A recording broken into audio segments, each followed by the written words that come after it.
दशवीरगुं सर्वगणगुं स्वस्ति आत्मसनि प्रजासनि वसुसनि लोकसन्नवयसनि अग्निः प्रजां बहुलां मे करोत्वन्नं पयोरेतु अस्मासु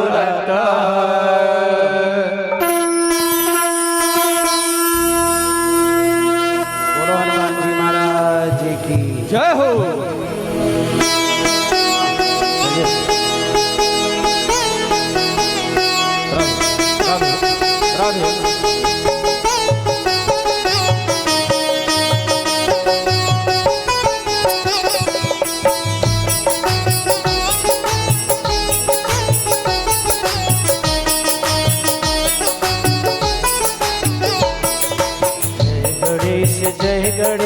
जय गणेश देवा माता जगी पार्वती पिता महादेवा।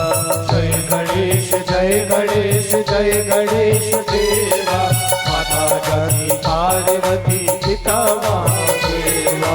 जय गणेश जय गणेश देवा माता जगी पार्वती पिता महादेवा। जय गणेश जय गणेश देवा माता जगी पार्वती पिता महादेवा।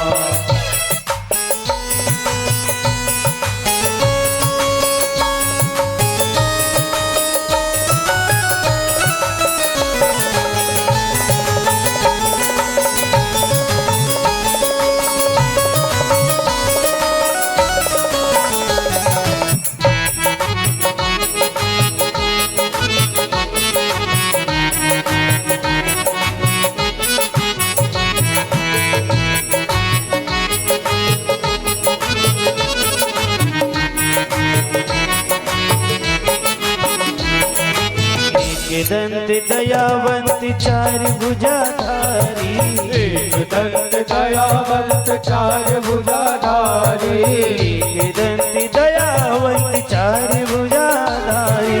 एक दंत दयावंत चार भुजाधारी।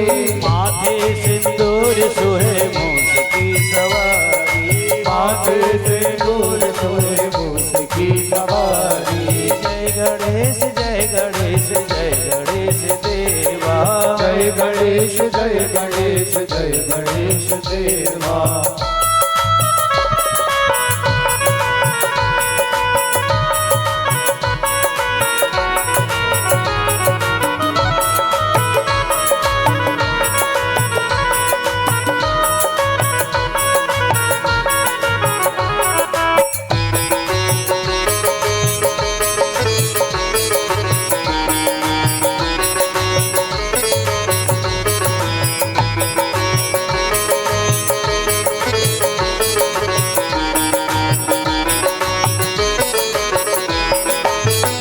चढ़े फूल चढ़े और चढ़े मेवा।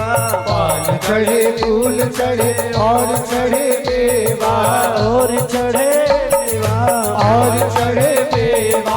पान चढ़े फूल चढ़े और चढ़े मेवा। पान चढ़े फूल चढ़े और चढ़े मेवा।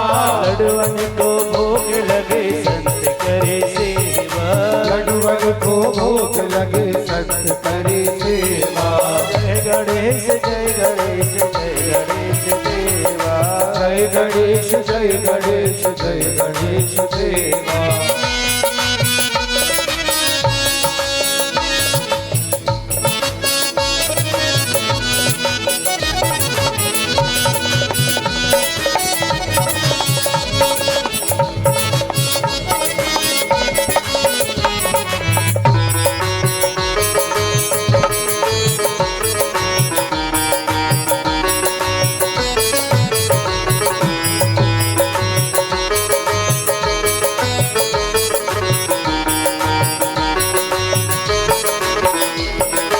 अंधन को आँख देत कोड़िन को काया। अंधन को आँख देत कोड़िन को काया। बांझन को पुत्र देख निर्धन को माया। बांझन को पुत्र देख निर्धन को माया। जय गणेश जय गणेश जय गणेश देवा। जय गणेश जय गणेश जय गणेश देवा।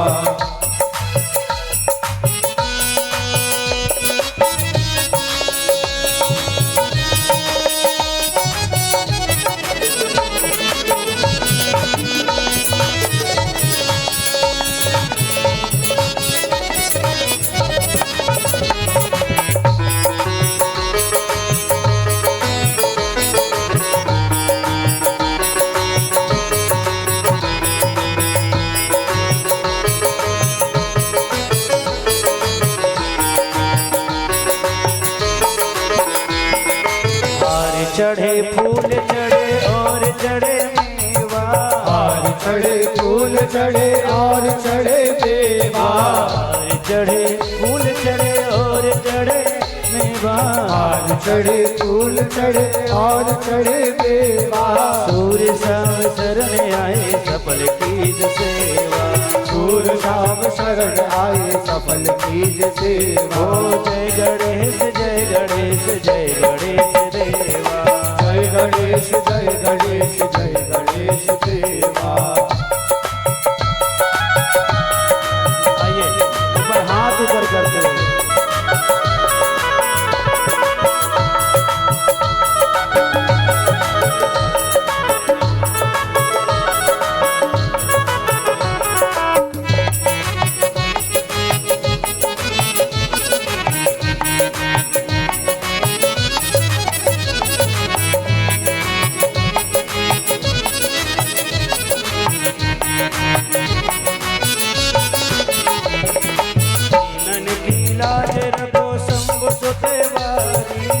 नन की लाज राखो शंभु सुत वारी।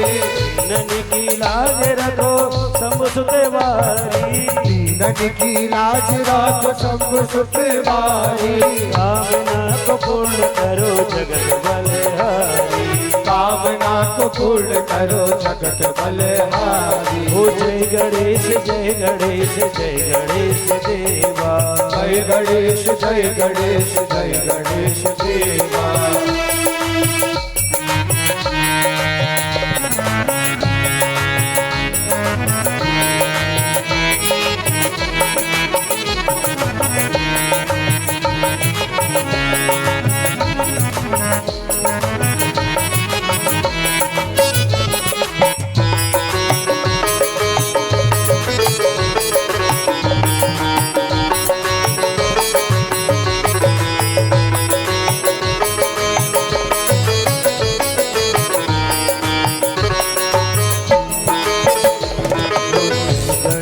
जय गणेश जय गणेश देवा। माता जगत पार्वती पिता महादेवा। गणेश जय गणेश जय गणेश देवा। माता जगत पार्वती पिता महादेवा। माता जगत पार्वती पिता महादेवा। माता जगत पार्वती पिता महादेवा। कर्पूर घोरम करुणावतारम संसार सारम भुजगेन्द्रहारम सदा वसन्तं हृदयारविन्दे भवं भवानी सहितं नमामि। मन्दालमाला गुलकाले कृपालमाला शिवशेखराय दिगंबराय च दिगंबराय नमः शिवाय च नमः शिवाय। त्वमेव माता च पिता त्वमेव बन्धु च सखा त्वमेव विद्याधरणं त्वमेव सर्वं मम देव। चल घुमा दे। ओम जले ओम भूर्भुवस्वाहा श्री भगवते शाम्य सदाशिवाय नमः। मंत्र पुष्पांजलि समर्पयामि। बोल प्यारे, ये जो आप बिहारी जी की मूर्ति देख रहे हो ना, मैं आप लोगों को बड़ा भाग्यशाली समझता हूँ कि बिहारी जी के आप दर्शन कर रहे हो। अभी की डेट में आप वृंदावन जाकर देखो, पैर रखने को जगह नहीं है वहाँ पर, इतनी भीड़ है, इतनी भीड़ है वहाँ पर कि व्यक्ति पैर नहीं रख पा रहा है। 14 तारीख तक वहाँ पर बहुत भीड़ रही। तो मेरे गोपाल जी ने पता नहीं आप लोगों के लिए ऐसी क्या कृपा करे कि बोले तुम लोग कहाँ उतनी दूर परेशान हो गए, मैं खुद ही चलता हूँ आपके आदर्श नगर में। है? ये स्वयं वृंदावन बिहारी जी हैं।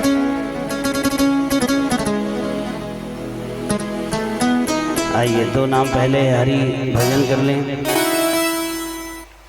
क्योंकि दुनिया के लोग पता है, ध्यान से सुनियो, यहाँ वहाँ बैठकर समय व्यतीत कर देगा, यहाँ वहाँ जाकर अपना समय बेकार कर देगा। जो कुर्सी देखो कितनी मस्त लग रही है आज निकालने में, और जबकि दुनिया में याद रखना, आप इधर उधर बैठकर जितना समय बर्बाद कर रहे हो ना, वह आपके लिए सुखदायक नहीं है, दुखदायक है।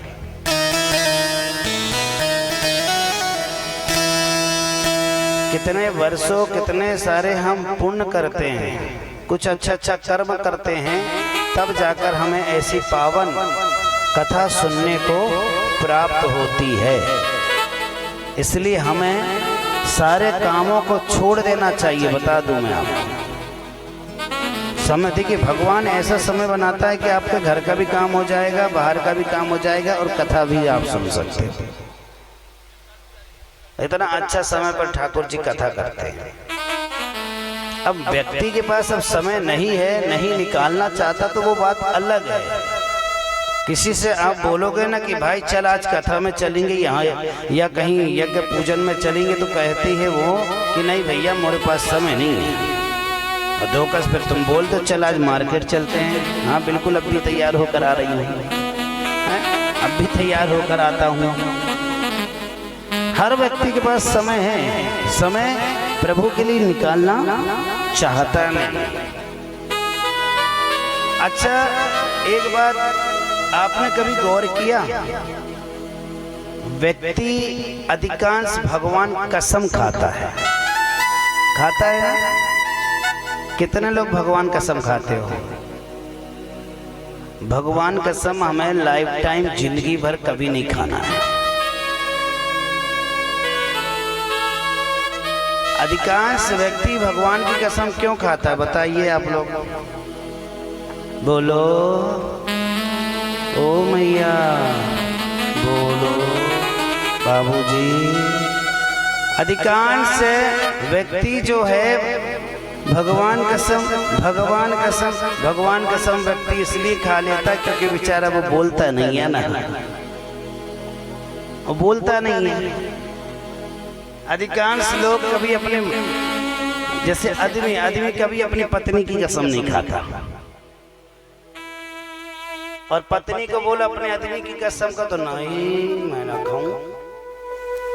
बेटो बेटी की कसम बिल्कुल ना खाऊं। पड़ोसन की कसम, हाँ खा लूंगी पड़ोसन की कसम। हाँ, भगवान की कसम व्यक्ति ज्यादा खाता। लेकिन एक बात मेरी गौर से समझ लेना, जो व्यक्ति भगवान की कसम खाता है वो जिंदगी में जितना भी पुण्य करता है, जितना भी अच्छा काम किया होगा, वो सारा कार्य व्यर्थ हो जाता है, सब बेकार हो जाएगा, एक भी पुण्य नहीं मिलेगा आप लोगों को। भगवान की कसम हमें कभी नहीं खाना चाहिए। सिर्फ भगवान की कसम एक समय पर ही खाया जाता है, जब हमारे गर्दन में फांसी लगने वाली, और भी हमारी उस कसम से अगर किसी की फांसी रुक रही है तो खाया जाता है। जैसे भागवत में आपने देखा होगा, द्वारकाधीश ने माता मैया रानी जब रोक रही थी, कन्हैया द्वारकाधीश छोड़कर जब जा रहे थे मथुरा,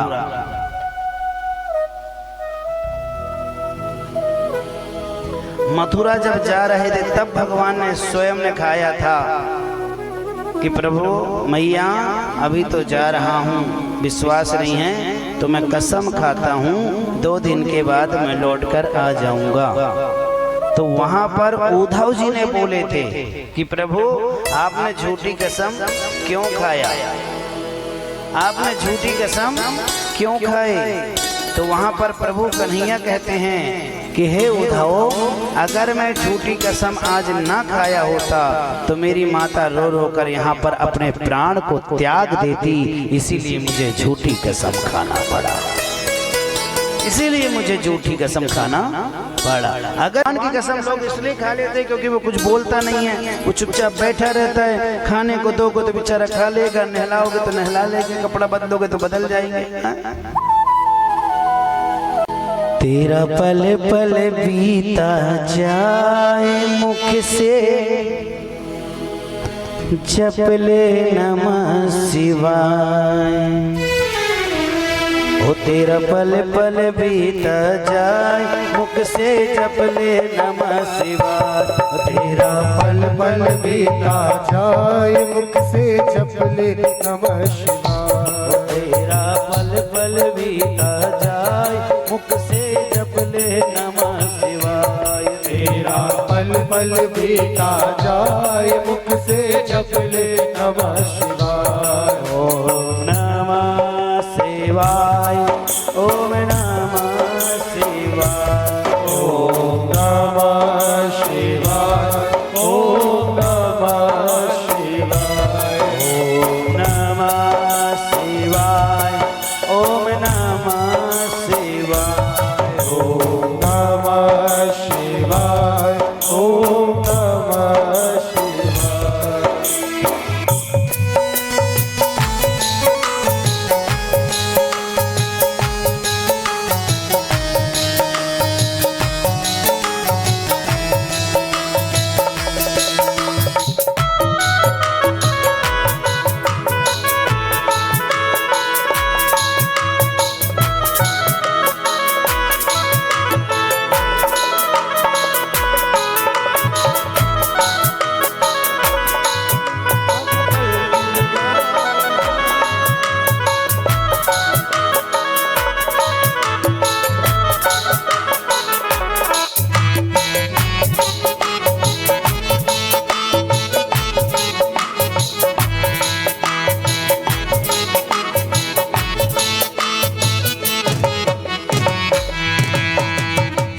शिव तुम हृदय से बोलो, शिव शिव तुम हृदय से बोलो, मन मंदिर का पर्दा खोलो, मठ मंदिर का पर्दा खोलो। शिव शिव तुम हृदय से बोलो, शिव तुम हृदय से बोलो, मन मंदिर का पर्दा खोलो, मन मंदिर का पर्दा खोलो। तेरा अवसर खाली न जाए मुख से, जप ले नमः शिवाय। तेरा अवसर खाली न जाए मुख से, जप ले नमः शिवाय। ओम नमः शिवाय, ओम नमः शिवाय, ओम नमः शिवाय, ओम नमः शिवाय।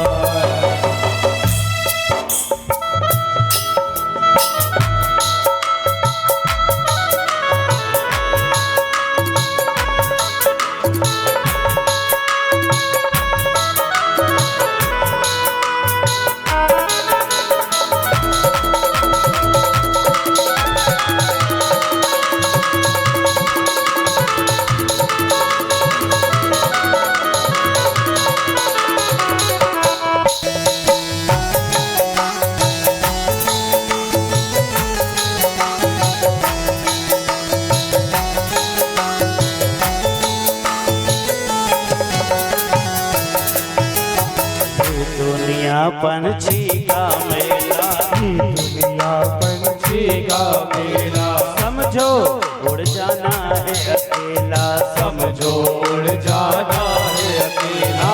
ये दुनिया पंछी का मेला, दुनिया पंछी का मेला, समझो उड़ जाना है अकेला, समझो उड़ जाना है अकेला। ओ तेरा तन मन साथ न जाए मुख से, जप ले नमः शिवाय। तेरा तन मन साथ न जाए मुख से, जप ले नमः शिवाय। ओम नमः शिवाय, ओम नमः शिवाय, ओम नमः शिवाय,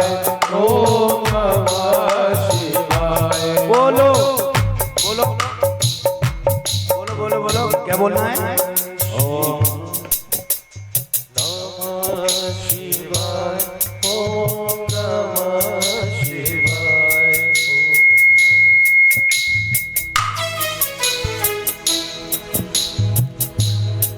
मुसाफिरी जब पूरी होगी, मुसाफिरी जब पूरी होगी, चलने की मजबूरी होगी, चलने की मजबूरी होगी। मुसाफिरी जब पूरी होगी, मुसाफिरी जब पूरी होगी, चलने की मजबूरी होगी, चलने की मजबूरी होगी। तेरा पिंजरा पड़ा रह जाए, मुख से जपने नमः शिवाय। तेरा पिंजरा पड़ा रह जाए, मुख से जपने नमः शिवाय। ओम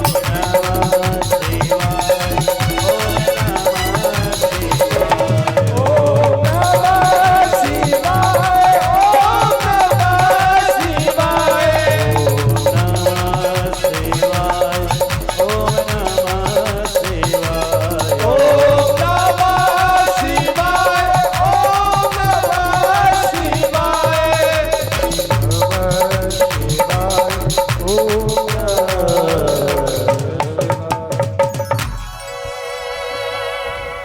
एक बार कमर सीधी कर लीजिए, करिए जल्दी, इस शीघ्र। जो कुर्सी में बैठे हैं उनकी तो वैसे ही कमर सीधी है।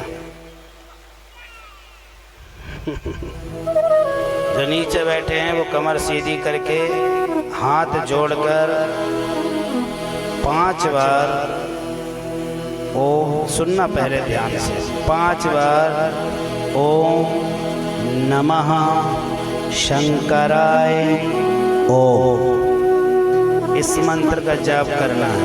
ओम नमः शंकराय ओम। आँख बंद करके ऐसा लगना चाहिए कि हम शिव में समान हो गए। ओम नमः शंकराय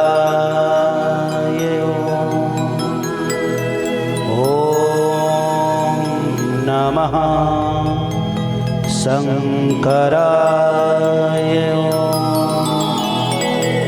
ओम नमः शंकराय ओम नमः शंकराय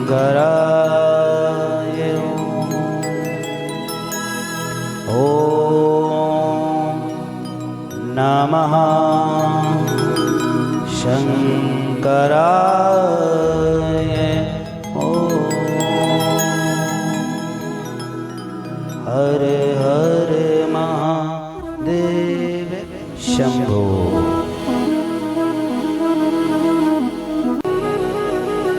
भगवान श्री सूत जी महाराज एवं नारद जी की कृपा से जब हमें यह कथा सती चरित्र दक्ष यज्ञ की सुनने को यह जब प्राप्त हुआ है, तो नारद भगवती सती ने दक्ष यज्ञ में अपने प्राणों की आहुति क्यों दी, यहाँ पर वह वर्णन आया है। ब्रह्मा जी कहते हैं कि हे मुनि श्रेष्ठ, आज आपका जन्म सफल हो गया, जो आपने माता सती के पावन चरित्र की कथा सुनने को कहा। शिव महापुराण हमें यह कहती है, और शिव महापुराण की चर्चा जिसके कान में आधा शब्द भी पड़ जाता है, तो उस व्यक्ति को 24,000 श्लोक सुनने का फल मिलता है जी। अब बताओ आप लोग कितने बड़े भाग्यशाली हैं कि सिर्फ कान में आवाज जाने से जब आपको इतना फल मिलता है, तो अगर आप प्रतिदिन कथा पे जाकर बैठकर सुनोगे तो कितना फल नहीं मिलेगा। मनुष्य बाबूजी, प्यारे भैया, व्यक्ति अमृत पीता है। अमृत पीने से कितने लोग पार हुए बताइए। अमृत पीने से जो व्यक्ति पीता है वही बस पार होगा, बस, है ना। बाकी दूसरा पार होने वाला नहीं है कि आपने पिया तो मैं पार हो जाऊंगा, बिल्कुल नहीं हो पाएंगे। लेकिन श्री शिव महापुराण हमें यह कहती है, शिव महापुराण ये बताती है कि जो व्यक्ति शिव महापुराण के पंडाल के अंदर प्रवेश कर दे, शिव महापुराण के स्थान पर वो चला जाए, शिव महापुराण के ग्रंथ का दर्शन कर ले, शिव महापुराण की रज को अपने मस्तक में लगा ले, शिव महापुराण में जाकर अपना हिस्सा ले ले, शिव महापुराण में जाकर वह भक्ति भाव से बैठ जाए, शिव महापुराण में जाकर भगवत नाम का नाम ले ले, शिव महापुराण में जाकर व्यक्ति वहां जाकर भगवान श्री रामेश्वर का नाम ले ले, राधा वल्लभ जी का नाम ले लो, राधा रमन सरकार का नाम ले ले, तो उस भक्त पर कोई और कृपा नहीं करते हैं, स्वयं मेरे महाकाल कृपा बरसा देते हैं, स्वयं महामृत्युंजय कृपा करते हैं। ऐसी है ये शिव महापुराण की माला लेकर बैठते हैं और 108 माला होता है उनका, जब जाकर एक माला होता है ना, बहुत सही। आपका प्रतिदिन एक माला आप लोग कर सकते हो, पता नहीं, मैं तो एक माला कह रहा हूँ, लेकिन दिन भर में आपके पता नहीं कितने माला हो जाएंगे अगर मेरी बात को अगर आपने गौर से समझे तो। जीवन में अगर आपने मेरे शब्द को फॉलो करे तो प्रतिदिन एक माला से 20 माला आप कर सकते हो। बोलो कैसे प्यारे? आप लोग जब आपके घर में कोई आता है या कोई जाता है या कोई रास्ता में मिलता है तो क्या कहते हो? नमस्ते कहते हो ना, hi, bye, good night, good morning बोलते हो आप? लेकिन हमारे शिव महापुराण क्या कहती है, भागवत महापुराण क्या कहती है कि जितने लोग भी आपको दिखें उन सारे व्यक्तियों से राम राम जी बोला करो। भैया राम राम जी ऐसा बोला करिए। तो राम राम जी अगर आपने 2 बार बोले तो 2 बार बोलने में आपका तुरंत 108 माला की गुरिया हो जाती है, याद रखना। अब सोचते होगे कि हमने तो 2 ही बार बोला है, 108 कैसे हो जाएगा? 12 खड़ी पढ़े हो आप लोगों ने स्कूल में? 12 खड़ी पढ़ के देखना कि रा का अक्षर कितने शब्दों के बाद आया है, माँ कितने शब्दों में आया है, और दोनों को जोड़ना। ठीक है, दोनों को जोड़कर देखना कि कितने शब्दों का गणित जोड़ में कितना आया है। आज जोड़ना, फिर कल बताना मुझे, ठीक है? इसलिए हमें हर व्यक्ति से भैया राम राम जी, तुरंत एक माला हो जाएगा तुरंत। और सोते समय आपको बोलना है भैया राम राम जी, और उठते बराबर बोलना चाहिए बाबूजी, मैया जी, भैया जी, दादाजी, दादी जी, सीताराम।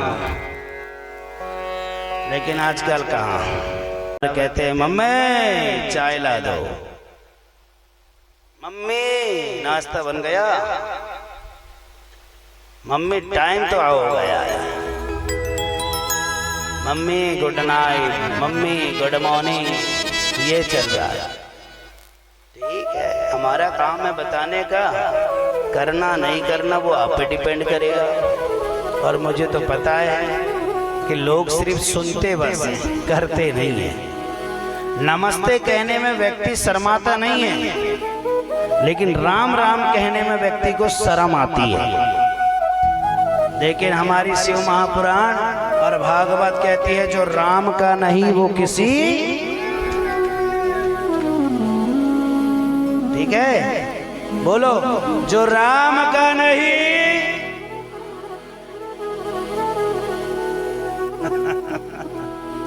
जो राम का नहीं वो किसी।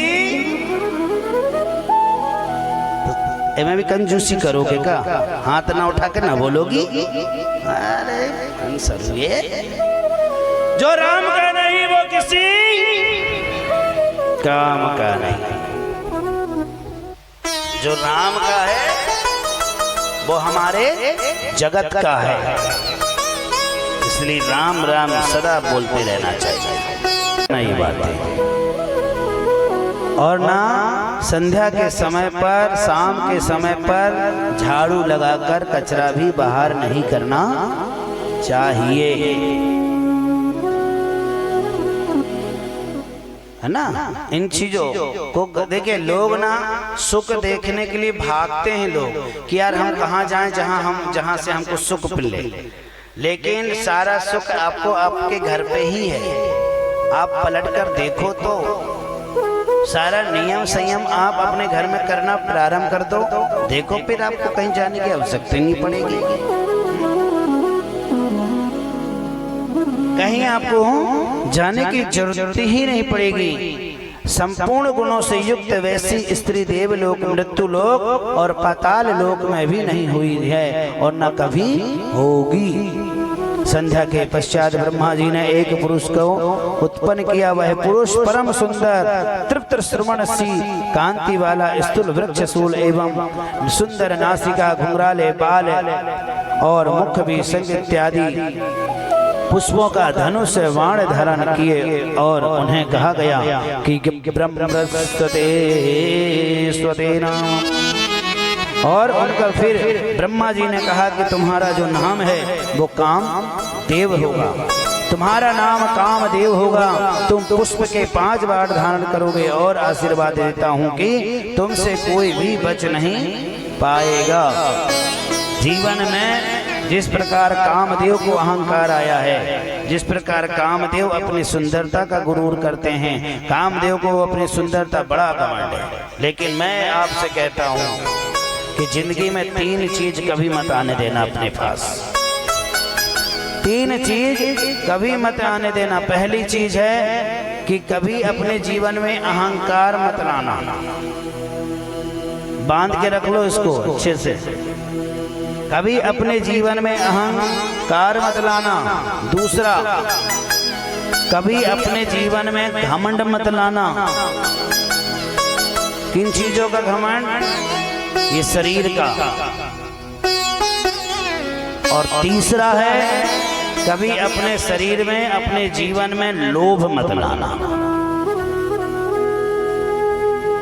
जिस व्यक्ति ने ये तीनों चीज अगर अपने पास नहीं आने दिया है, तो ये छोटे ठाकुर जी व्यास गादी से कहते हैं, गांव नहीं, देश नहीं, विदेश में भी अगर वो चला गया है तो वो व्यक्ति भूखा नहीं मरने वाला है। ठाकुर जी उसकी अवश्य रक्षा करेंगे।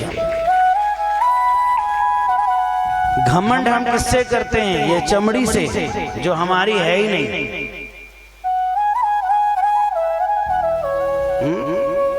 अरे भैया, संसार में लाल, काले, गोरे ही बनाया गया है। हमें कभी अपनी इस चमड़ी से अहंकार मत करना। और नहीं तो एक कहावत है, कौन सी? लकड़ी जल कोयला भई, कोयला जल भई राख, और मैं बैरन ऐसी जली ना कोयला भई ना राख। इसलिए कभी हमें इस शरीर का घमंड मत करना, कभी शरीर से लोभ मत करना। जैसा दिया है प्रभु ने उसमें ही खुश रहिए। लगाओ साबुन लगा लगा के चमड़ी को चमकाओ, पाउडर लगा लगा के चमकाओ,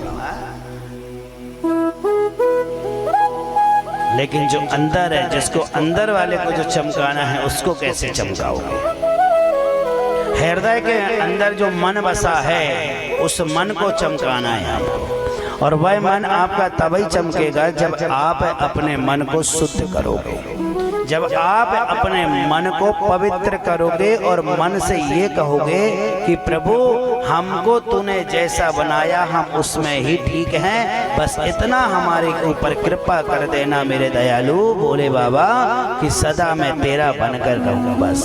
और जो प्रभु का बनकर रहेगा, जो प्रभु के नाम की चादर ओढ़ेंगे, जो प्रभु के नाम का कीर्तन करता है और जो प्रभु के ऊपर अपना जीवन समर्पण कर दे, वो कहीं भी बैठ जाए, फटे वस्त्र पहनकर भी अगर बैठा है ना, तो भी व्यक्ति उसके पास जरूर जाता है, जरूर जाता है ना। ताली बिल्कुल मत बजाना, पड़ोसन गुस्सा हो जाएगी। हाँ बड़ा सुंदर ताली बजाते हो आप लोग भी। मैया ऋषियों ने कहा, कामदेव तुम हम सब के मन को मत डालना, इसलिए तुम्हारा नाम मनमंत होगा। तुम्हारे समान कोई सुंदर नहीं होगा, इसलिए तुम्हारा नाम काम होगा। तुम सभी को मदोमंत करोगे, इसलिए तुम्हारा नाम मदन होगा। तुम सुंदर विमान में युक्त रहोगे, इसलिए तुम्हारा नाम कंदर्प रहेंगे। सभी लोगों ने अपना अपना आशीर्वाद दिए, 5 वर्ण दिए हैं। हर्षण, हर्षण मतलब होते हैं रूप को देखकर हर्ष हो जाना। रोचन मतलब आकर्षित करना। मोहन मतलब मोहित के अधीन हो जाना। और शोषण मतलब रूप प्राप्त होने पर शोषित हो जाते हैं। और मरण मतलब मृत्यु। गोरा भी है, सुंदर भी है, धनवान भी है, राजा भी है, गरीब भी है, तो उसे एक ना एक दिन इस दुनिया को छोड़कर जाना पड़ेगा। दुनिया का सबसे कड़वा सत्य है तो वो है मृत्यु। सबसे कड़वा सत्य,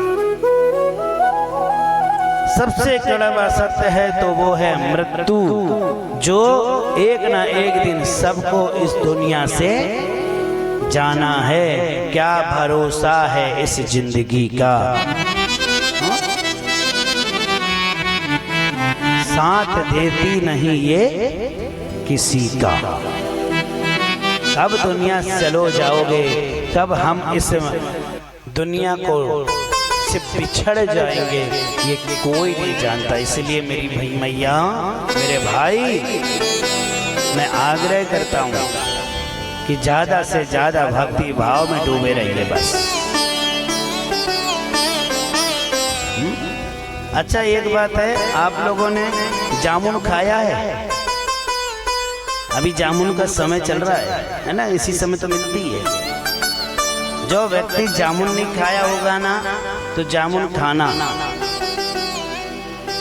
ये सीजन फल होता है। और जामुन क्यों खाते हैं बताओ? जामुन हर व्यक्ति को खाना चाहिए। जामुन का जो फल है वो बड़ा सुंदर फल है। नहीं ज्यादा नहीं खा पा रहे हो, 2-4 ठो खाओ, 10-15 ठो खाओ। तो इस समय जामुन जरूर खाना चाहिए। जामुन खाने से क्या फायदा होता है पता है? जामुन खाने से हम शरीर में, हमारे जो शरीर में कभी कभी कितनी सारी चीजें आप लोग खाते हो, इन सारी चीजों में खाते हुए कभी कभी हमारे मुख में बाल चला जाता है।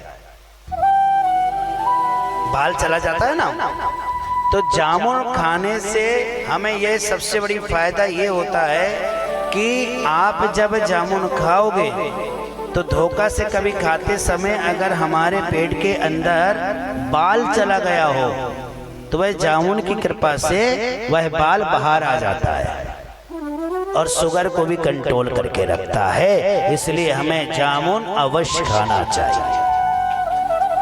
जामुन जरूर खाइए, है ना। और ज्यादा हो तो कहीं अगर मिले तो हमारे लिए भी ला देना, है ना, ठीक है। क्योंकि जी अकेले अकेले खाना मत, नहीं तो मैं नजर लगा दूंगा कि मैंने बताया और मुझे भी लाके नहीं दिए। तो मैया यहाँ पर बोला गया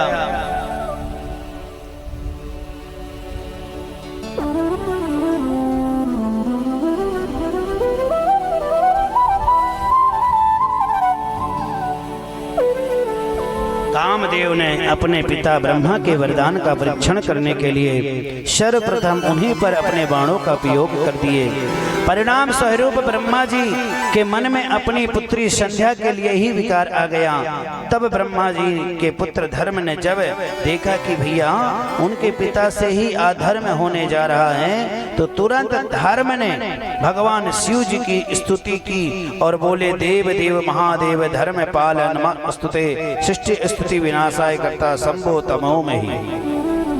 प्रभु यह पाप होने से बचाइए, यह काल कष्ट होने से बचाइए, बहुत बड़ा अपराध होने वाला है प्रभु, इसे हमें बचाइए। भगवान शिव जी वहां पर तुरंत प्रकट हो गए। उन्होंने ब्रह्मा जी को बहुत फटकार लगाई। सर्वस्त्रते अहो वस्त्र वस्त्रम प्रतिष्ठिते। हे ब्रह्माण, आप अपनी कन्या को देखकर ही मन में विकार जागृत कर लिए, ये आपके मन में उत्पन्न कैसे हुआ? तब जाकर बुद्धिमान पुरुष को माता बहन एवं समस्त धर्म प्रत पत्नी को एक समान मानकर चलना चाहिए। आप तो सृष्टि के कर्ता ब्रह्म देव हैं, फिर आपके मन में यह बात कैसे आकर्षित हुई, यह कैसे उत्पन्न हुई? यह सोचकर भगवान शिव जी ने उन्हें बहुत फटकार लगाई। तब भगवान ब्रह्मा जी कहते हैं कि मुझे पता है किसके द्वारा यह सब। कामदेव इस प्रकार सदाशिव की बात को सुनकर ब्रह्मा जी बहुत लज्जा हो गए। अब स्वाभाविक है, कभी कभी ऐसा होता है, कुछ गलतियां हो जाती है तो सामने वाले को हम जवाब देते नहीं है। ये दुनिया है, गलतियां तो हर व्यक्ति से होती है। ऐसा संसार में कोई ऐसा व्यक्ति नहीं होगा जिससे गलतियां नहीं होती होगी और जिससे पाप नहीं होते होंगे। हर व्यक्ति से पाप होता है और हर व्यक्ति से गलतियां होती है। प्यारे, कल की कथा बड़ी सुंदर रहेगी। कल पता क्या है? कल शादी है, शादी, कल विवाह है भैया, बड़ा सुंदर। कितने स्नान होते हैं? 5। बोलो जोर से, 5। तो व्यक्तियों को 5 स्नान में से अगर जो व्यक्ति एक स्नान कर ले तो उसे सारा पुण्य प्राप्त हो जाता है। जैसे कि स्नान का बड़ा मुहूर्त माना गया है। स्नान का बड़ा सुंदर सा मुहूर्त है। जैसे कि भैया ब्रह्म मुहूर्त में हमको नहाना है तो ब्रह्म मुहूर्त होता है रात्रि के 3 बजे से लेकर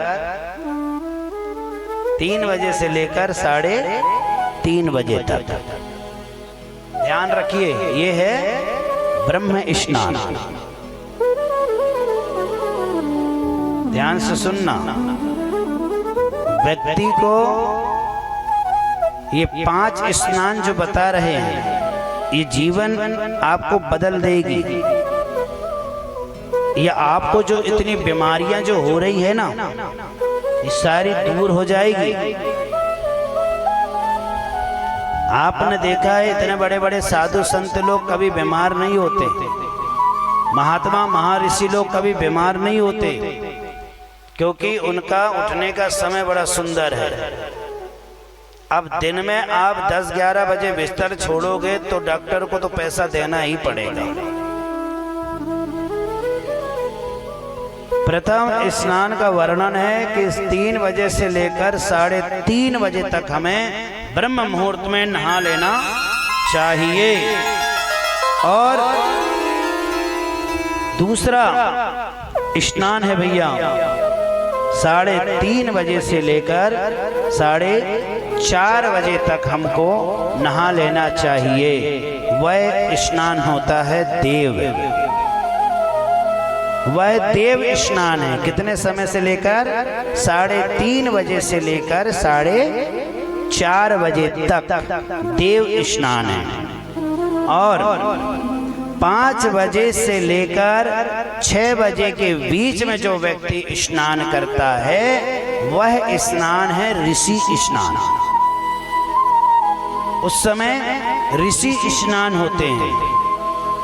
और 6 बजे से लेकर 8 बजे के बीच में जो व्यक्ति स्नान करता है वह व्यक्ति मनुष्य स्नान करता है।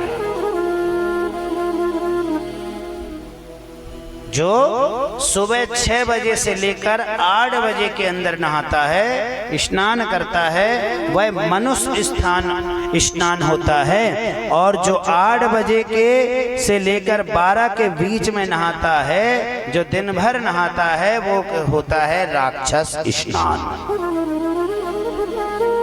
ठीक है, वो होता है राक्षस स्नान। वो सबके लिए है, ऐसा नहीं कि नारी बस के लिए, नर के लिए भी है। प्रथम स्थान 3:30 बजे, दूसरा स्थान 3:30 से 4 बजे, 4:30 से फिर 5, 6 ये स्नान आप करिए। अब मैं बड़ी बात नहीं कर रहा हूँ, आप कुछ दिन ये कर देखो तो, कुछ दिन ये स्नान को अपने जीवन में परिवर्तन करके देखिए, आपकी काया बदल जाएगी। डॉक्टर के पास जाने से बच जाओगे, फायदे बहुत हैं। आप सुंदरता भी बन जाओगे, आप बीमारियों से भी बचोगे, दरिद्री से भी बचोगे, और आप सदा बहुत खुश रहोगे। है ना? ये स्नान आपको प्रतिदिन करिए, नियम बनाकर चलिए आप। ठीक है, सुबह नहीं नहा पा रहे हो 3 बजे 4 बजे, लेकिन मनुष्य स्नान भी तो बताया गया है ना, 4 बजे 8 बजे के अंदर, 8 बजे के अंदर जो स्नान वो मनुष्य का है। तो आप और हम तो मनुष्य ही है ना। हाँ? और जो 10 बजे 11 बजे 12 बजे 1 बजे 2 बजे 3 बजे नहाता होगा, वो राक्षस स्नान है।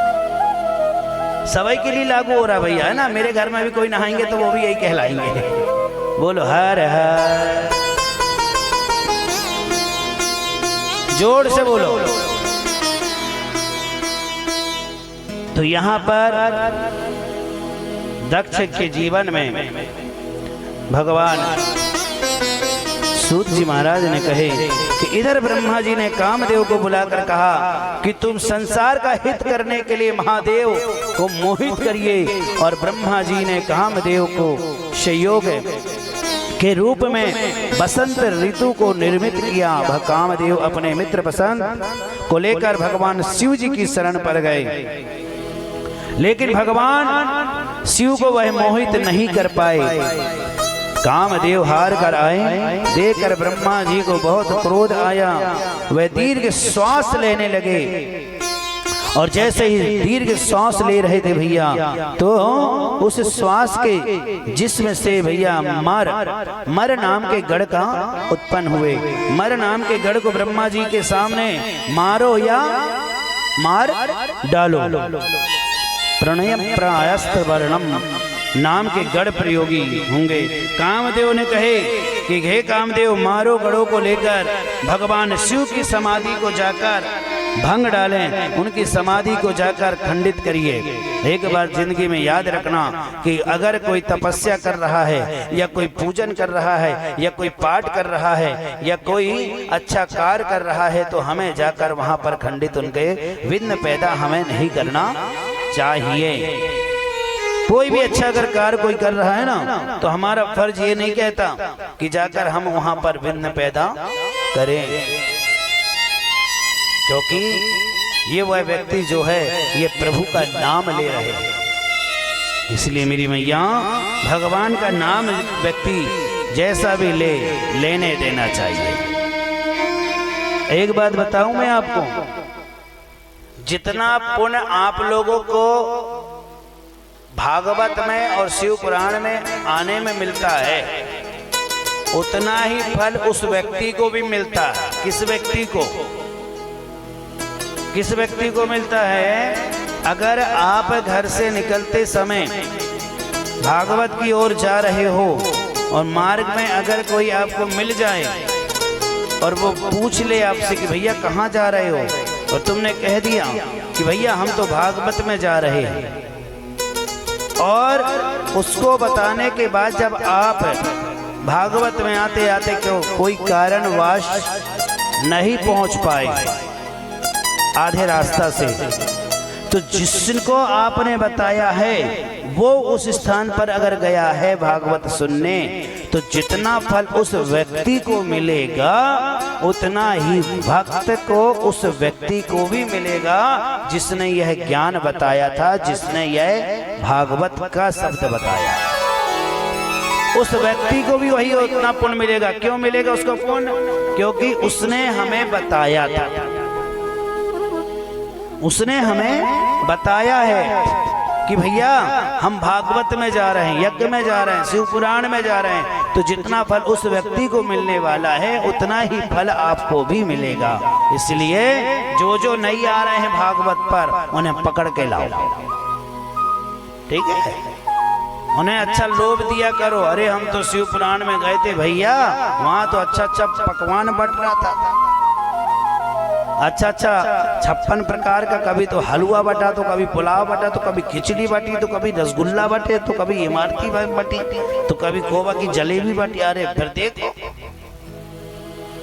यार, तो ये मोहल्ला छोटा पड़ जाएगा।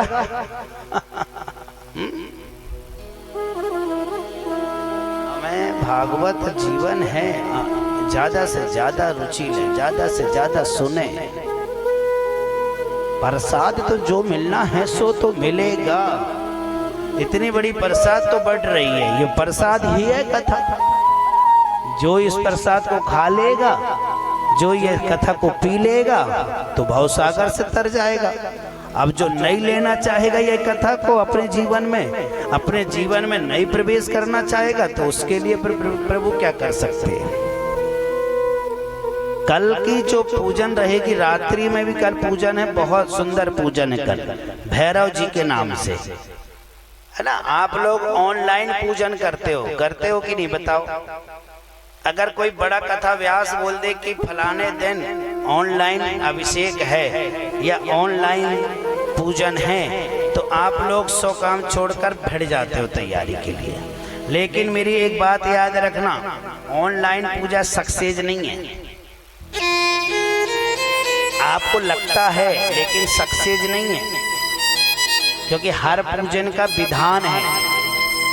जब तक ब्राह्मण देवता आपके मुख से संकल्प ना कराए, जब तक ब्राह्मण देवता आपसे खड़न्यास ना कराए, जब तक ब्राह्मण आपको तिलक ना लगाए, जब तक आपको ब्राह्मण कहे ना कि तिलक लगा लो, तब तक आपकी कोई भी पूजा सफल नहीं होती है। ब्राह्मण जब तक संकल्प हाथ में ना ले ले, तब तक आपका कोई भी व्रत पूजन सफल नहीं होता है। दिशा पे डिपेंड होता है। आप ऑनलाइन किस चीज से करते हो? टीवी से ना, तो टीवी की दिशा कहीं भी हो जाती है। जैसे घर की सुविधा वैसे लग गई टीवी की सुविधा। अब जैसे रही टीवी की सुविधा, तो स्वाभाविक है तुम्हारे मन की भी सुविधा वही दिशा में जाएगी। इसलिए कल भैरव जी के नाम से कल यहाँ पर हवन रखा गया, रात्रि के समय पर 9 बजे 10 बजे। बहुत विशाल हवन है। यह जो हवन होगा वह हवन उनके निर्मित होगा जिनकी संतान बिगड़ गई है। और देखो ये बहाना, क्योंकि हम स्वयं कराएंगे, क्योंकि मुझे भी करना है ना, क्योंकि ये पुरुषोत्तम मास है। पुरुषोत्तम मास में आप जितना हवन कर सकते हो उतना ही आपको फायदा है।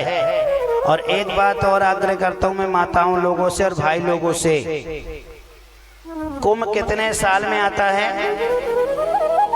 बोलो 12 साल में। 12 साल का अगर पुण्य तुमको पाना है कुंभ का, तो ये पुरुषोत्तम मास बिल्कुल मत छोड़ना। कैसे पुण्य पाओगे बताएं? कि आप डेली, आप प्रतिदिन अपने घर में जो दीपक जलाते हो प्रभु के सामने, उस प्रभु के सामने में एक तुलसी की लकड़ी में रुई लपेटकर जलाया करो। डेली 12 साल में जो एक बार कुंभ भरता है उसका पुण्य आपको मिल जाएगा, उसमें डुबकी लगाने का फल मिलता है। ठीक है, तो प्रतिदिन आप लोग तुलसी की लकड़ी में रुई लपेटकर आप जलाइए, आप दीर्घ आयु बनोगे। और 15 दिन 7-8 दिन बचे हैं, इन 7-8 दिन में एक बार कुछ ऐसा करना कि 33 लकड़ी बनाकर लपेट कर जला देना एक आध दिन। रोज भी जलाओ तो कोई नुकसान नहीं है, छोटी छोटी लकड़ी 33 कर लो, इकट्ठी बांध लो और रुई इकट्ठी को लपेट दो और एक दिया में रखकर जला दो।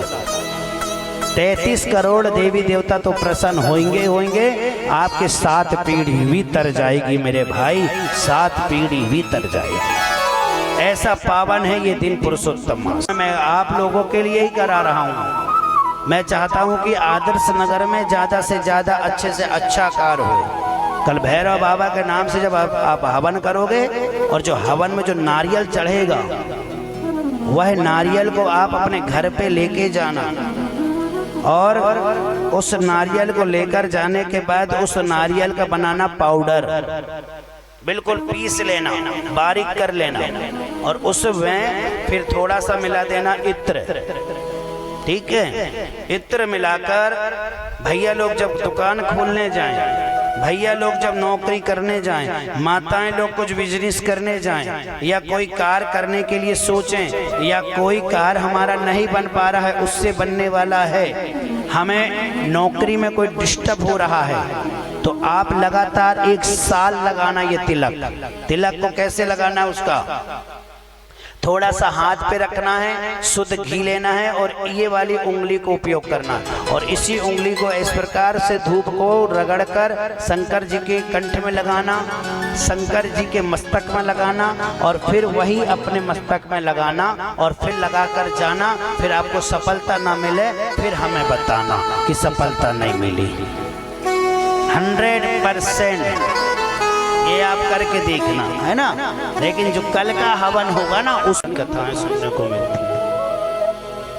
आप लोग ना अपने घर पर प्रतिदिन, अगर जिसके घर में लक्ष्मी का प्रभाव होता हो, है ना, लक्ष्मी चरित्र कथा चल रही है, तो ये जो मैं 5 नाम आपको बता रहा हूँ, ये 5 नाम जब आप दुकान पर बैठे,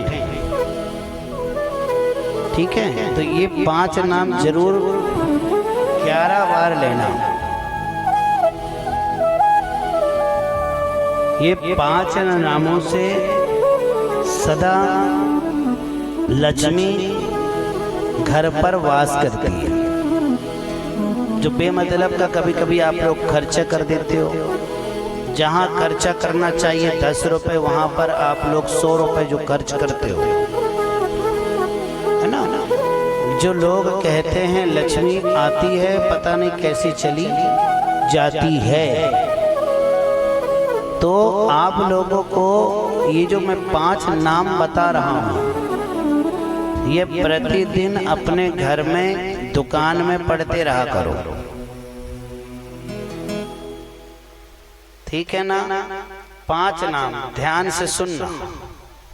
ये लक्ष्मी रुकती भी है, इससे घर पर वास भी करती है और सदा माँ लक्ष्मी की कृपा भी आपके ऊपर बनी रहेगी।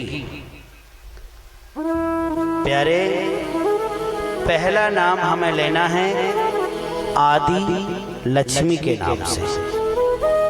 ध्यान से सुनना, पहला नाम है आदि लक्ष्मी, दूसरा नाम धन लक्ष्मी,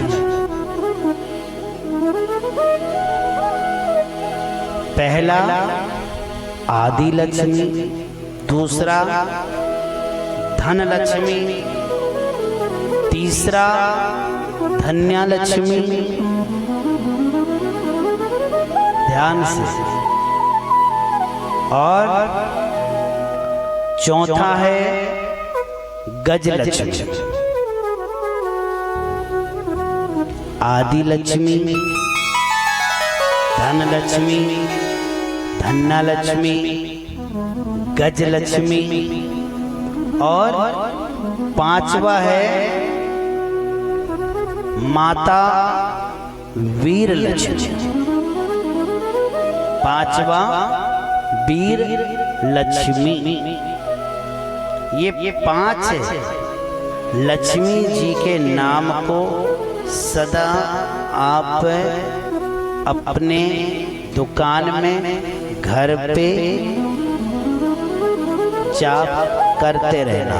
इस मंत्र से, इन नामों से माता लक्ष्मी आप पर सदा कृपा रखेगी। लक्ष्मी तो माँ लक्ष्मी का जाप हमको करना चाहिए कमल गट्टा की माला से। मैं तो भैयाओं से, मैया से भी कहूँ कि हर व्यक्ति को कमल गट्टा की एक गुड़िया अपने दाहिने हाथ पर बांध के रखा करो। अगर पूरा माला नहीं पहन सकते हो तो, या फिर बाजुओं में नहीं बांध सकते हो तो पर्स में रख लो एक कमल गट्टा की गुड़िया। भगवान ने अगर चाहा और इनकी अगर कृपा हो गई तो आज से तीसरे दिन मैं स्वयं आप लोगों को यहाँ व्यास गादी से सबको कमल गट्टा सिद्ध करा हुआ बांटूंगा। ठीक है, अगर भगवान शिव की कृपा, अभी वो सिद्ध करने को रखे हैं, कल जहाँ तक हो जाएगा तो कोशिश हो सकती है कि वो कल ही आ जाए, लेकिन कल तो नहीं बांटेंगे क्योंकि कल विवाह रहेगा तो वैसे ही बहुत समय हो जाएगा। परसों कोशिश करेंगे, ठीक है ना। ये कमल गट्टा जो दूंगा मैं यहाँ से वो सिद्ध करे हुए हैं। अगर शरीर पर नहीं बांधोगे, पास पे नहीं रखोगे तो भगवान के पास रखे रखना, ठीक है ना। आप लोग कभी गोमेत्र खरीदते हो? गोमेत्र जानते हैं आप लोग? छोटे छोटे होते हैं। गोमेत्र भी रखा करो, कोड़ी भी रखा करो। हाँ, एक विशेष बात तो मैं बताना ही भूल गया था, अच्छी याद आ गई। कल जो हवन होगा ना, उसमें एक सुपारी भी लाना है, बट क्योंकि वही सुपारी ही आपके घर की काया बदलेगी। मैंने वो वैसे यहाँ का जो ग्रुप है उस पे डाल दिया हूँ, तो एक सुपारी भी इतनी बड़ी वाली लेके आना, छोटी वाली नहीं लाना है ना। छोटी वाली सुपारी आधी से ज्यादा खराब होती है। आपसे मैं निवेदन करूं, पूजन जब भी आप घर में करते हो ना, पूजन जब भी आप घर पे करते हो, जहां 100 ग्राम सुपारी लग रही है वहां आप भली 50 ग्राम लाना, लेकिन पूजन में चढ़ाने के लिए बड़ी ही सुपारी लाना जो खराब नहीं होती,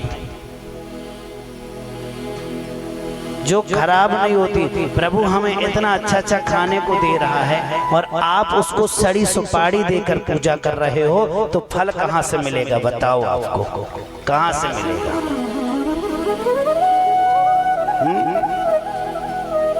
इसलिए मैया कल जो बड़ी सुपारी रहेगी वो जरूर लेकर आना, ठीक है। 1 साल तक अगर आपने उस सुपारी की पूजन कर लिया विधि, देखो कलयुग है, मैं ये नहीं कहूंगा कि 10 दिन बाद तुझे चमत्कार हो जाएगा, लेकिन 1 साल के अंतर्गत क्या चमत्कार मेरे भगवान भोले बाबा कर देंगे ये पता भी नहीं चलेगा। ये लिख के रखना है ना। तो मैया सबने महालक्ष्मी के रूप में माता की जय जयकार किए, और जो महालक्ष्मी भगवान विष्णु की माला की भांति हृदय में धारण करने वाली, विश्व का भरण पोषण करने वाली, जो महेश्वरी त्रिलोकीनाथ सुजन के संहार करने वाली, मैं उन्हें बारंबार नमस्कार करता हूँ। और यहाँ पर देवी प्रभु को मोहित करने के लिए उल्टी सी दीक्षा एवं इच्छा को लेते हुए निर्भय करते हैं, फिर भी मैं प्रयास करूंगी। जिस प्रकार माँ लक्ष्मी भगवान विष्णु को प्रिय है, उसी प्रकार मैं सती रूप धारण करके भगवान शिव की मैं पत्नी बनूंगी। जिस प्रकार माता लक्ष्मी नारायण को प्रिय है, आपने देखा होगा ना कि माता लक्ष्मी सदा नारायण के चरण पर ही बैठती हैं। इसलिए यहाँ भी आपको कुछ चीज सीखने को मिल रहा है कि आप किसी के भी पैर पड़ो, किसी के भी, तो कभी भी हो पैर के अंगूठे का ही पैर पड़ना, अंगूठा कर ही पैर पड़ना चाहिए। कुछ लोग होते हैं ना कि घुटना के पैर पड़ लेते हैं। अब घुटना के पैर पड़ोगे तो आशीर्वाद घुटना से ही मिलेगा, घुटना से ही आशीर्वाद मिलेगा। कभी भी हो किसी के भी पैर पड़ो तो घुटने के पैर मत पड़ना। पैर भी अगर आप किसी के धोते हो तो पूरा पैर ना धोकर सिर्फ अंगूठा ही धोना, है ना। कृपा करके विशेष याद रखना, ये छोटी छोटी बात आपके जिंदगी की काया बदल देती है। मैं हर दिन कहता हूँ कि सुख आपके घर में ही है, कहीं जाने की आपको जरूरत नहीं पड़ेगी। न टोटकों पे दिमाग लगाओ, न झाड़ाई फुकाई में दिमाग लगाओ। आप चाहोगे तो सारी चीज सीख सकते हो, सारी चीज पा सकते हो अगर आपने घर पे ही करना प्रारंभ किया तो। क्योंकि घर को भी एक मंदिर ही कहा जाता है प्यारे, और जिस घर पर पूरा परिवार होता है वो मंदिर से कम नहीं होता, वो भगवान के भक्तों से कम नहीं होता। इसको आप यूज कर कर अपने ऊपर प्रयोग करेंगे तो देखो प्यारे,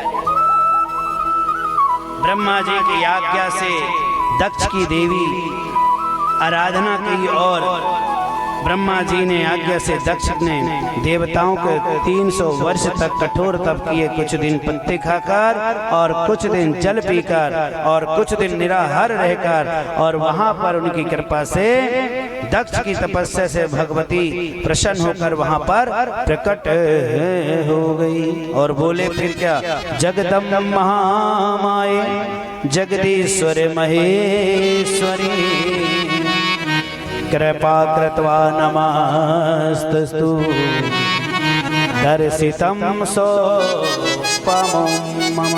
हे देवी, आप मेरी कन्या के रूप में अवतरण लेकर शिव पत्नी बने, इसी से समस्त लोगों का कल्याण होगा। हे देवी, दक्ष की तुम्हारी भक्ति से प्रसन्न हूँ और मैं तुम्हारी पुत्री अवश्य, परंतु मेरी भी एक प्रतिज्ञा सुनना पड़ेगा जो ध्यान से सुने। यदि आपने कभी मेरा अनादर किया तो मैं अपना शरीर उसी समय त्याग दूंगी। ब्रह्मा जी की आज्ञा से दक्ष द्वारा मैथुन सृष्टि को प्रारंभ किया गया है। दक्ष की पत्नी असक्री की यहाँ पर 10,000 अरसत्र पुत्र उत्पन्न हुए। दक्ष ने 10,000 हर्यस्य नामम प्रकृष्टवर्णम अमकृताः नामक यज्ञ वेदोस्वते है प्रतिष्ठित है। बेटा लाइट जला दो। तपस्या करने के लिए नारायण सरोवर पर गए और किंतु वहां नारद जी ने कूट प्रसन्न करके सबको वहां पे उसने सारे गढ़ों को उन्होंने बाबा बना दिए। भैया दक्ष ने 10,000 सवा लाख नाम पुत्रों को जन्म दिए। नारद जी ने उनको ऊपर भी कूट प्रसन्न करते हुए उन्हें भी बाबा बना दिए। दक्ष के द्वारा नारद जी को श्राप, सब लोगों को जय जय सीताराम। हरा यहाँ पर नारद जी कहते हैं आज के बाद तुम दो, नारद जी को यहाँ पर श्राप दिया गया है। नारद जी को कहा गया कि हे नारद, आज के बाद आप घड़ी क्षण मात्र भी कहीं ठहरने वाले नहीं हो। और ये बात सत्य है। नारद जी को आपने देखा होगा, पल में यहाँ तो पल में कहीं, और कुछ समय यहाँ तो कुछ समय वहां पर। नारद जी क्षण मात्र भी कहीं रुकते नहीं हैं, पल पल में इधर से उधर, इधर से उधर, इधर से उधर। इसीलिए तो संसार में दो नारद बनाए हैं, एक भगवान के पास रहते हैं और एक नारद। नारी को भी नारद का ही नाम दिया गया है। नारी भी नारद से कम नहीं है। जैसा उधर नारद जी लड़वाते रहते हैं ना, इधर नारी भी घर में आग लगाती रहती है। आप लोगों को नहीं कह रहा हूँ, आप तो बड़ी अच्छी हो, भगवान बचाए। है ना? अगर प्रचार करना है कोई चीज का तो कुछ मत करिए, आएगा। ज्यादा जरूरत नहीं है प्रचार से प्रचार की, हाँ? लेकिन अच्छा बेचारी कम से कम इतना अच्छा कार्य तो करती हैं बेचारी। 4-5 लोग मंडलियाँ गाती हैं, भजन करती हैं, उन्होंने दिन बना लिया है, सोमवार को यहाँ बैठेंगे, गुरुवार को यहाँ बैठ। कम से कम नारी को शक्ति का रूप कहा गया है। नारी ही एक ऐसी नारी है मैया, ऐसी शक्ति है जो आज संसार को बचाकर रखी है प्यारे, जो संसार को बचाकर रखी है। यह देवी सर्वभूतेषु शक्ति रूपेण संस्थिता, नमस्तस्यै नमस्तस्यै नमस्तस्यै नमो नमः। लेकिन मैं उन नारी से निवेदन करूं, ध्यान से सुनना, मैं उन नारियों से निवेदन कर रहा हूं जो नारी कुछ गलतियां कर रही हैं। क्या क्या?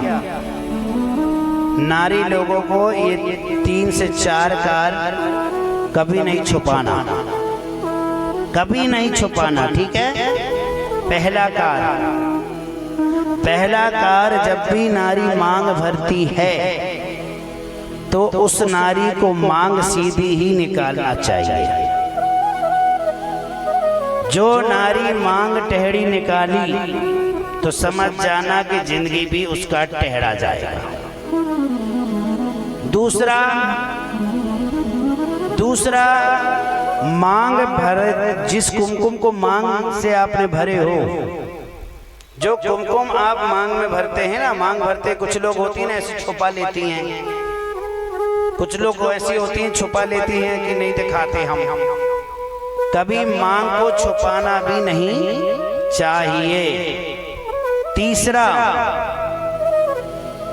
जब भी मांग भरने का सामान खरीदना हो, जब भी आपको कुमकुम खरीदना हो तो वो अपने पैसे से ना खरीदकर अपने पति के पैसे से खरीदना। पति के पैसे से ही कुमकुम खरीदना। और चौथी बात, जब भी कोई सुहाग का सामान आप मार्केट से खरीद कर लाते हो तो सबसे पहले गणेश जी को स्पर्श कराना, उसके बाद अपने शरीर में प्रवेश करना भैया, तब जाकर आप सदा सुहागन बनी रहोगे। एक आप लोग भजन गाते हो ना, मैं गाऊंगा नहीं, बस एक लाइन में थोड़ा थोड़ा। मेरी चूड़ी अमरे कर देना, मेरा सिंदूर मिटने न देना, माँ मेरी चूड़ी अमरे कर देना, हो मेरा सिंदूर मिटने न देना माँ। तो आप यह कार्य जरूर करिए, सिंदूर मांग कभी छुपाना मत, और कोशिश करना कि मांग जितनी लंबी भर सको उतनी ही अच्छी है। रामचरित्र मानस में बताया गया है, जब माता सीता मांग भर रही थी, हनुमान जी वहां पर पहुंचे और हनुमान जी ने जैसे ही देखा कि मैया सीता जी मांग भर रही हैं, तो हनुमान जी ने पूछे थे कि माँ आप ये मांग में क्या लगा रही हैं? तो मैया सीता ने बोली कि हे हनुमान, ये पति की लंबी उम्र बढ़ने के लिए मैं अपने मांग में सिंदूर लगा रही हूँ। हनुमान जी ने जैसे ही सुने कि मेरे प्रभु की लंबी उम्र बढ़ने के लिए मैया सिंदूर लगा रही है, तो हनुमान जी ने भी सोचे कि जब चुटकी भर से जब मेरे प्रभु की लंबी उम्र बढ़ सकती है तो क्यों ना मैं अपने पूरे शरीर में क्यों ना सिंदूर लगा लूं, क्यों ना मैं अपने शरीर में सिंदूर लगा लूं। और उसी समय से फिर कहा गया है कि लाली मेरे लाल की तित देखूं उत लाल, और लाली देखन मैं गई तो मैं भी हो गई लाल पवन सुत हनुमान की जय हो। पहले की नारी इतनी लंबी मांग भरती थी, आज की नारी ने शॉर्टकट कर दी है कि ज्यादा जी कर क्या करेगा। नहीं, ये चुटकुला है, इसको सीरियस मत समझना। नहीं, पहले की नारी इतने बड़ा मांग भरती थी। और एक बात और बता दूं, जितनी भी माताएं जो लिक्विड से मांग भरती हो ना, उसको बंद कर दो, उसको बंद कर दीजिए। ये आपकी सुहाग का चिन्ह नहीं है। कुमकुम से या सिंदूर से मांग, वैसे तो नियम सिंदूर से है, लेकिन मार्केट से कुमकुम लाओ, कुमकुम से ही मांग भरा करो। ये जो लिक्विड आजकल लगा रहे हो ना, इससे बेचारा पति, तभी तो पति तरक्की नहीं कर पा रहा है, और बेचारा फिर रोता रहता है, क्या करूं गुरुजी, क्या करूं महाराज जी, मेरे कुछ काम में मेरा मन ही नहीं लगता। तो अब खास बात होगा पता बेचारे को, अब पर्सनल बात उसको क्या पता कि तेरी पत्नी तुझे आगे बढ़ने ही नहीं दे रही। लिक्विड बिल्कुल नहीं, बिल्कुल नहीं लगाना, ठीक है।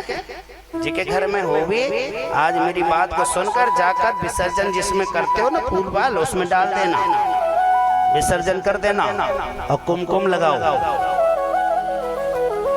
देखो, कथा को सुनकर अगर परिवर्तन नहीं करे तो कोई मतलब की कथा नहीं, फिर तो वही है, सर्वथा प्रथा है। यहाँ पर भैया पुनः दक्ष ने 10,000 सवा लाख पुत्रों को, उनको भी नारद जी ने बाबा बना दिए। यहाँ पर नारद जी, तुम्हें श्राप देता हूँ कि एक घड़ी भी कहीं नहीं बैठोगे, और इसके बाद आज के बाद तुम 2 घड़ी से ज्यादा किसी स्थान में भी नहीं जा पाओगे। यहाँ पुनः दक्ष ने 60 कन्याओं को जन्म दिया, जिसमें से 10 कन्याएं धर्म को चली गई, 13 कन्याएं कश्यप मुनि को चली गई, 27 कन्या चंद्रमा जी को चली गई, 2 कन्या अंगिरा जी को चली गई, 2 कन्याएं कुसुम में पड़ गई, और अन्य कन्याएं तक्ष प्रदान कर ली हैं। यहाँ पर भगवान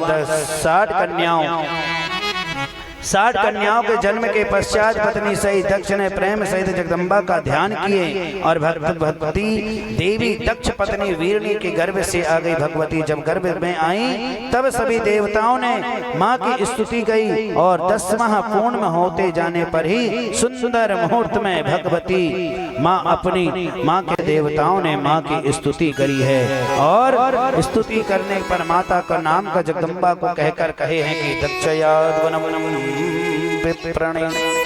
माता के कन्या का सब संस्कार किए, और शुक्ल पक्ष चंद्रमा बढ़ते भगवती बढ़ने लगी। बचपन से ही भगवान के चरणों में वह लीन थी, और वह खेलते खेलते एक दिन वह भगवती ने मिट्टी के शिवलिंग बना ली। बचपन में ही कई कुछ बच्चे लोग होते हैं ना कि बचपन से कलाकारी बनाने लगते हैं, मिट्टी के शिवलिंग बना लिए, कोई कुछ भी बना लेते हैं। तो वहीं पर धीरे धीरे भगवती के मन में यह आकर्षित हो गया कि मेरा जीवन जो मिला है वो शिव के लिए मिला है, और यह करके उन्होंने नंदा व्रत का अनुष्ठान किया। भगवान विष्णु के द्वारा भगवान शिव का विवाह के लिए प्रस्थान किया गया। हे महेश्वर, कुछ ऐसे असुर उत्पन्न होंगे जो मेरे द्वारा मारे जाएंगे, कुछ आपके द्वारा और कुछ ब्रह्मा के द्वारा, एवं इसलिए आप भी विवाह कर लीजिए। भगवान शिव ने तथा अस्तु कहती है। इधर नंदा व्रत के पूर्व हो जाने पर सती माता ने सन्मुख उनके सामने भगवान शंकर जी स्वयं प्रकट हो गए। बोलो शंकर भगवान की जय हो। यहाँ पर भैया सती जी लज्जा के कारण वरदान नहीं मांग पाई, इसलिए सती जी की भावना को समझकर भगवान शंकर ने स्वयं वरदान दे दिए। भव तुम मम भविष्यति। बोले, हे देवी, मुझे पता है तुम तपस्या क्यों की हो, इसलिए मैं तुम्हें वरदान देता हूँ कि तुम मेरी ही पत्नी बनोगी, तुम मेरी ही पत्नी बनोगी। सती जी की प्रार्थना पर भगवान शिव ने ब्रह्मा जी को दक्ष के पास भेजे। ब्रह्मा जी ने दक्ष के पास जाकर सारी बातें बता दी। परम ब्रह्मा ने कैलाश से आकर भगवान शिव को सूचना दे दी और बोले कि विवाह के लिए चलने के लिए आगे बढ़े।